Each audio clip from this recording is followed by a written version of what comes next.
27મી એપ્રિલે ઝઘડિયાની કંપનીમાં થયેલા ઘર્ષણના મુદ્દે ચૈતર વસાવાને અટકાવતા તેમણે મૃતકના પરિવારને તમાચો મારી દીધો હતો। ઝઘડિયા પોલીસે ધારાસભ્ય વિરુદ્ધ 2 ગુના દાખલ કર્યા। ગૃહ મંત્રાલયની વેબસાઇટ પર બંને એફઆઈઆર સેન્સિટિવ કેટેગરીમાં હાઇડ રાખવામાં આવી છે। કંપનીના ચેટ પર ચૈતર વસાવાને અટકાવવામાં આવતા દરવાજો કૂદી તે કંપનીમાં ઘૂસ્યા હતા। ગેરકાયદે પ્રવેશ અંગે પોલીસ ફરિયાદ દાખલ કરવામાં આવી। વળતરની માંગને લઈને ચાલતી રકઝકમાં ચૈતર વસાવાએ મૃતકના એક પરિવારને તમાચો પણ ચોડી દીધો હતો।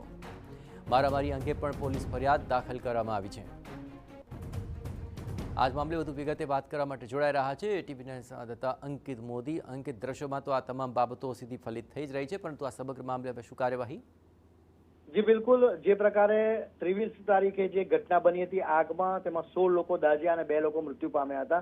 27 તારીખે આ ઘટનાને લઈ કંપની ગેટ ઉપર હોબાળો મચ્યો હતો અને તેમાં આપ ધારાસભ્ય ચૈતર વસાવા પહોંચી ગયા હતા અને ત્યારબાદ પ્રાથમિક તબક્કામાં કંપનીની અંદર પ્રવેશવા બાબતે ઘર્ષણ થયું હતું। ચૈતર વસાવાને અટકાવવામાં આવતા તેઓ કંપનીનો ગેટ કૂદી અને કંપની પ્રિમાઇસીસમાં પહોંચ્યા હતા અને ત્યાં પણ તેમની જે કંપનીના સત્તાધીશો અને પોલીસ અધિકારીઓ વચ્ચે માથાકૂટ થઈ હતી।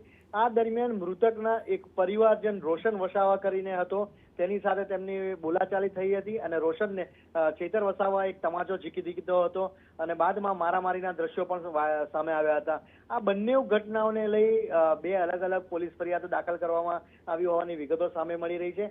જો કે ધારાસભ્ય સામે નોંધાયેલી ફરિયાદમાં બીજા કેટલા આરોપીઓ છે, ફરિયાદીઓ કોણ છે, હજુ તેની પોલીસ તંત્ર દ્વારા કોઈ સત્તાવાર માહિતી જાહેર કરવામાં આવી નથી। આ બંને એફઆઈઆરને સેન્સિટિવ કેટેગરીમાં રાખી અને ગૃહ મંત્રાલયની વેબસાઇટ પર પણ તેને હાઇડ રાખવામાં આવી છે, જેથી આખા મામલે બંને પક્ષ તરફથી હજુ કોઈ સત્તાવાર નિવેદન કે પ્રક્રિયા સામે આવી નથી। જી આભાર અંકિત। તો મારામારી અંગે હવે પોલીસ ફરિયાદ દાખલ થઈ ચૂકી છે। હવે આગળ આ સમગ્ર મામલે શું કાર્યવાહી થાય છે તે જોવું રસપ્રદ બની રહેશે। પણ 27 એપ્રિલે ઝઘડિયાની કંપનીમાં જે ઘર્ષણ થયું હતું તેના આ દ્રશ્યો સામે આવી રહ્યા છે, જ્યાં ચૈતર વસાવાને અટકાવતા મૃતકના પરિવારના એક સભ્યને તેણે તમાચો મારી દીધું અને તેના આ દ્રશ્યો પણ વાયરલ થયા।